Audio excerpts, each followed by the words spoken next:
Баршаларыңызға қайырлы күн. Сіздермен талшын.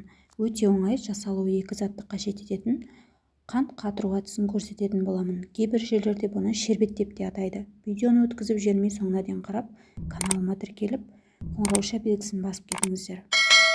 Асты қалың құрғақ ыдысымызға 400 грамм құмшекерімізді салып аламыз және оттың астын ең жоғары жылдамдыққа қоямыз.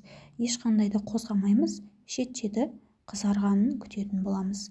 Осылай беті қызарып келе жатқанда 200 грамм сүтімізді құямыз. Сүттің температурасы маңызды емес, жылы болса да, мұздай болса да бола береді. Және күрекшенің немесе қасықтың көмегімен тез-тез араластырамыз. Тез-тез араластырып отыру міндетті. Осылай қайнау барысында бетіне қанттар шығады қатып, оған уайымдамаймыз.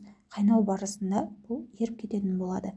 Және бірінші қайнау барысында осылай қантымыз 2 есеге ұлғаятын болады. Осылай тез қасынан кетпей араластырып тұрамыз және астына қатпау үшін әрі дәм беру үшін 50 грамм сары май салатын боламыз.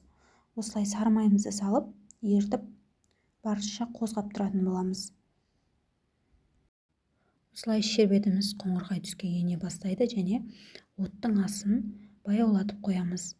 Майымыз, сары майымыз осылай ере бастайды ақырындап және начинкасына мен күнжіт салдым. Алдын ала дайындап қуырып алған күнжіт қостым. Немесе жаңғақ, мейіз салып жасай беруге болады. Немесе мүлдем салмай жасай берсеңіздер де болады. Міне біздің шербетіміз көлемі 2 есеге азайып, қою түске еніп дайын болды.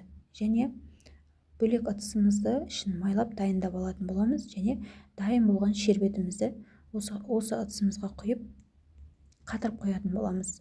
Менде бар болғаны қайнау уақыты 15 минутта дайын болды шербет. Және ыдысқа құйғаннан кейін қатпай жатса, бұл әлі қайнауы бар, тағы да қайнауды қажет етеді деген сөз. Негізі ыдысқа құйғаннан кейін кем дегенде 15 минуттың ішінде қатып қалу қажет. Міне менің шербетім дайын болды. Қазір сіздерге ішкі құрылысын кесіп көрсететін боламын. Міне біздің шербетіміз осылай болып шықты.